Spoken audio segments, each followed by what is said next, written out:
Well, thank you so much, Bentro Njue there from our studios. Today we had the opportunity to visit your great county, which is Embu County, early as morning as 7 a.m. We had the opportunity to speak to some of the farmers under this particular ambitious program that has been launched by the State Department of Irrigation, known as the Smallholder project that was launched, costing about over 20 million euros to, of course, support some of the initiatives the government is doing to ensure that the irrigation acreage ahead of 2028 all the way to 2029 is expanded to over 2 million, of course, supporting the agricultural sector, food security, as well as ensuring that the farmers at least are making a living. Now, this particular project that was started in this particular Mount Kenya region has been able to target 4 counties, to be specifically, that is Embu, we have Tharaka Nithi, we have Meru, and now currently we are here in Kirinyaga County, which has been expanding the acreage, the land under irrigation, and of course targeting thousands of households which are coming from, of course, bigger farms in this particular greater region of the Mount Kenya region, to ensure that they continue with what they're able to produce. Now, early in the morning, we had the opportunity to speak to a farmer who was at least farming cabbages. We had the opportunity to also visit another farm that we witnessed, and you will see in just a few, two teacher retirees who are focusing on growing tomatoes, which of course they're clearly stating that it is bringing and earning a lot of money for them under this particular initiative that was kick-started by the State Department for Irrigation. Now, before we enter into you see what the farmers were able to say, let's talk about the financial structure of this particular model. It is a 50-50 cost burden sharing model that was kick-started by the Irrigation Department, where the farmers are contributing 50% of the fund, while the government is contributing 50%, the other 50% in conjunction with other key development partners that are working with them, i.e. that is KFW and other key private institutions that are working with the Department of Irrigation. And of course, that particular model is what has been inculcated into this particular project for the last 2 years or so in those 4 counties that I was talking about. Given that we witnessed what the farmers were doing in Embu, your great county, the farmers were talking about in terms of they had to contribute an initial 10% to show how serious they are in, of course, targeting this particular initiative to ensure that they're also taken seriously. Months ago, we had the opportunity to speak to the Irrigation Principal Secretary, that is Fantas Kimotho, who confirmed the reason why they have to at least to bring about 10% of the initial funds is to show that they're serious and they do not want laxity, so that the project can be sustainable at the end of the day. And also, these projects are 24 of them in numbers. When we last spoke with the Principal Secretary, he told us 24 out of the 24, 19 have been completed. 4 are supposed to be completed by December before the government moves this particular project in another area they had targeted. Initially, when we spoke to him, he told us that they're looking at the vast western region, which is known for its agricultural produce. Given that this project is also bringing about in terms of resources, a key commodity, which is water. We have witnessed one intake in Embu, and also we'll get a chance to see what those intakes will be also be inculcated into the farming situation in this particular region. But before I continue in informing you what is happening, let's get to hear from the farmers we spoke to earlier on in Embu County. Na enye au napata hapo mbeleni niliona kulingana na customer demand na supply kwa our local markets. Ilikuwa na cabbage ina peak, alafu cabbage inahitaji mahitaji mingi sana, cost yake ya production iko low. Mimi niliamua kuingia kwa hii sector na nilime kilimo, na sio ati kulima tu, kilimo biashara. So hii mali imenipa hapa yangu ya kula ni ya kuuza na ndio nipate faida. Ile kitu nyingine ilifanya ilinisaidia kuingia na kufaulu ni uwezekano wa maji, ambapo hapo tukua na maji ya irrigation hata kidogo. Inaweza si wa kulima tunjitume shambani, mashamba iko na pesa. Population ya Kenya ya grow in a very high rate na mashamba iongezeki, so food inakuwa ni challenge. Tunalima nyanya na tulianza hii kazi miaka 10 iliyopita. Tulikuwa tunalimia Ugweri, lakini sasa tumesema tujaribu hapa kwa hii zone, na tumeona inafanya vizuri. Hii variety inaitwa Lafano na kuna variety ingine pia inaitwa Azo. Those 2 varieties tumeona zimefanya vizuri. Hii mmea tulipanda April 17th, imechukua miezi 3 na sasa tumeanza kuvuna. Tayari tumevuna kilo about 400. Changamoto tuko nayo sasa ni ya bei, sababu kama sasa bei imeenda chini, lakini tunatarajia tukipanda mmea mwingine itapata bei mzuri. Hiyo ingine ni kazi ya kutunza. Tuko na maji ya gatene, imetusaidia sana. Sasa hiyo ingine ni dawa ya fango, dawa ya hii inaitwa worms, lakini mmea imefanya vizuri. Tumeona itatusaidia wakati wetu tumestaafu.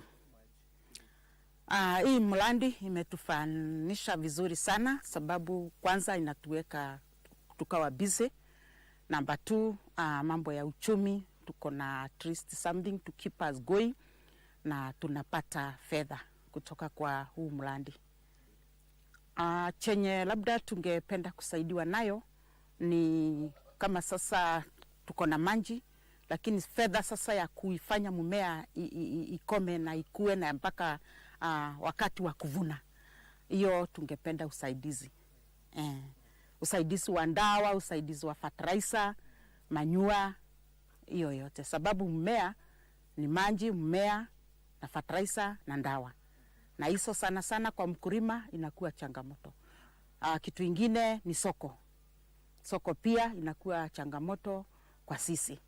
Nimeona kilimo imenisaidia kwa kuelimisha watoto wangu wote, wakaelimika na wakaenda.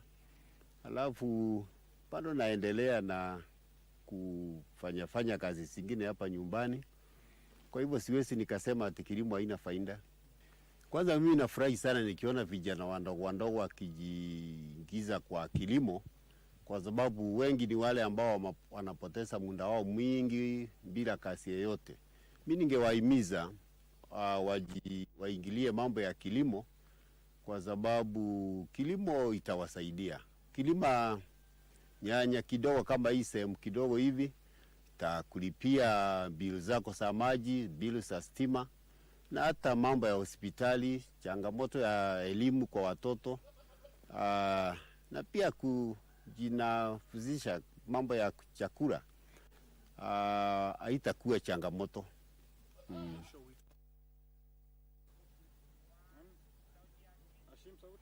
Well, you have just heard there, Ben Troy Njue. Those were farmers in Embu County where we got a chance to visit them as early as 7 a.m. in terms of how this smallholder project has been able to benefit them in a number of ways. Currently, we are coming to you live from Kirinyaga County. It is also one of the key counties that has been targeted under the smallholder project. And of course, this particular project, which has been implemented in 4 counties, has costed over 20 million euros to ensure its success at the end of the day. And of course, this has been the particular situation. And of course, the farmers that I told you earlier on are over thousands of them. The last time we spoke to the Principal Secretary from the State Department of Irrigation, that is Fantas Kimotho, he told us that this targets not only farmers but the households that are surrounding those particular areas, and in terms of ensuring that they benefit at the end of the day from this particular projects. Now, in Kirinyaga County, it has also targeted a number of farmers in this particular area, growing from a variety of from maize, tomatoes and cabbages, which you've witnessed there in Embu County.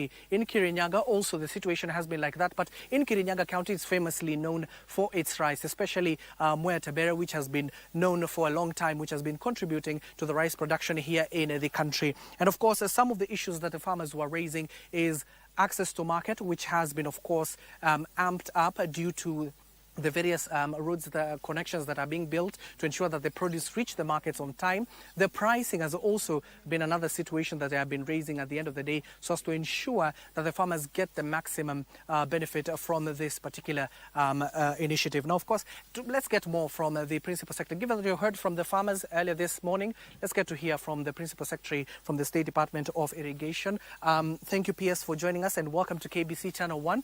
Currently, the smallholder project has been implemented in 4 counties, Kirinyaga County being among those counties. Just tell us the progress, because the last time we spoke, you told us out of the 24, 19 have been completed, 4 are to be completed by December. Tell us the progress, PS. Okay. Yeah, thank you. Today we're here at Kandeki Irrigation project. It's one among the five. Actually, there are five. The five are the ones which we've done. We actually signed this contract sometimes in July 2023, and immediately after the program started. The program has actually covered the 4 counties, just as you put it, and so far it has covered 1,300 acres. And now all the 5 projects are complete, and all the farmers are actually utilizing the water in the irrigation. But one of the most important things about this smallholder program is the uniqueness about it is that the farmer also contributes towards the irrigation infrastructure. A situation where you find how the program has been structured, the farmer raises 10%. For example, assuming the project is 100 million, farmers would be expected to raise 10%, which is like 10 million. So if there are 1,000 farmers, each should raise 10,000. Then after that, now they are put together into a cooperative. Then after that, the government now comes in to also give a grant of now the 40%, now to make it 50%. Then the 50%, the farmers are given a loan. And in this case, the loan, in this particular program, the loan was actually given by Equity Bank. And from the previous 19 projects which have been done and completed, farmers are given a grace period for the loan. But later, the farmers are able, we've seen farmers are able, they're supposed to pay the loan for 7 years, but they end up paying the loan within 3 years, meaning the project is successful. One example, the last time we were here, I think I can't remember seeing one of the farmers that we met who has an acre, was saying that before irrigation, he used to do approximately, he used to make 5 bags of maize at an average price of 3,000. So he used to make 15,000 in a whole year. But after he got water, the farmer now was able to, last time he was giving us his testimony, he was saying he can do like 200 crates of tomatoes, which now on average 1 crate will cost you 4,000. So you can imagine now that 4,000 times 200, that's around 800,000. So that shows you the impact from 15,000 to 800,000 just because of having water, and also the fact that the farmers are now part and parcel of the contribution. It ensures there is that ownership. When there is ownership, then it also ensures sustainability, because the farmers are able to work hard so they can pay back the loan. So the process means they pay operation and maintenance, which is normally a big challenge in most of their projects. And that's why we want to actually have the same model replicated elsewhere. Recently, we just came from Germany, whereby we successfully, together with the PS Treasury, we successfully signed a contract of 20 million euro for the Western region. We also want to adopt the same model. It is actually the success of this project that enabled KFW to add us a new loan of 20 million euros. But in that, we also requested for an additional 2 million euros for us to be able to do capacity building, because they might not have been used to the same model of these farmers in this region. So this is a success, and the success is being replicated elsewhere. And soon, this will also be going to other countries globally. Yeah. And going back to that instance, you've just talked about Germany, because the last time we spoke, you told us you were targeting 7 counties within the Western region, and you are targeting at least 85 million euros. Is 20 million euros enough, and an additional 2 million euros to cover the expansive Western region? I think they were a bit conservative. They said they just want to see the start, but we believe once we work very well within the 20 million, there'll still be room for us to expand even slightly. But our target was 85. 85 million was all to cover all the 7 counties. But now we'll be able to cover at least 25% of each and every county. Yeah. And in terms of what the farmers have been able to tell you, the successes, of course, the challenges that have come out from those 4 counties here in Kirinyaga County, what are those underlying issues that needs to be corrected before you move this particular project now to the Western region? Actually, here now the challenge we have is water, because what we're looking at now, we're looking at the slightly over abstraction. So, and for us to address that now, that's why we need to continue building more dams, like the construction of Viba Dam, which was done some 2 years back, has really enabled us to even scale up the irrigation from more irrigation scheme. You know, before we used to do 25,000 acres. Now, after doing the dam, we were able to go up to that 5,000, and more important, do a double season. So meaning we are now doing 70,000 acres. Before we were only doing 25,000 acres. So the same thing. One of the biggest challenges you have in this area is now the issue of water. So with the the dams which we're actually having in our plan, that will also be able to scale up and help us deal with irrigation. But now in the western region, we have a different challenge because now most of them have not previously been used to this model whereby you are doing co-sharing, and that's why there will be starting instead of here we are doing 50% loan and 50% grant. We are considering doing 30% loan and 70% grant as we move slowly by slowly as they get used to the whole value chain process. Yeah. And now, given the final question now, given that the farmers are from western and all the parts of the country, aside from western Kenya, if this project that has been that successful in Mount Kenya, now moving to western Kenya, what other parts of the country, if successful in western as well, are you going to target? And also talk to the farmers because you only have 2 minutes. Yeah, so I think first, the reason why we chose Western, because of in Western Kenya we have a lot of land and also have enormous sources of water. But immediately we have the success of that area, we're also looking at targeting also the coastal region. The coastal region is also a very good target. So for us, it's just to tell the farmers that we continually remain committed to building a water infrastructure, to water harvesting, and also at the same time working closely with the Ministry of Trade so that we can be able to get aggregators and be able to give farmers a market so that they can have the ability to pay back operational maintenance and be able to maintain this infrastructure and for them to continue helping us address the challenge of food security and at the same time empower the farmers. Thank you so much. It's also always a pleasure speaking with you. Thank you for making time for us. I heard it from the Principal Secretary from the State Department of Irrigation, that is CPA Fantas Kimoto, on the progress of the smallholder projects that is ongoing within the Mount Kenya region. He has just confirmed they have secured 20 million euros to, of course, be inculcated in the western part of the country, ensuring that out of the 7 counties, at least they get 25% of the shares of that particular funds. And also an additional, they are seeking an additional 2 million euros to ensure that that this particular project is that successful that has been witnessed in Mount Kenya, also in western part of the country. That concludes the news check. Don't go too far. Kurunzi Mashinani is up next. My name is Abdiaziz Hashim from Kirinyaga County for Channel 1.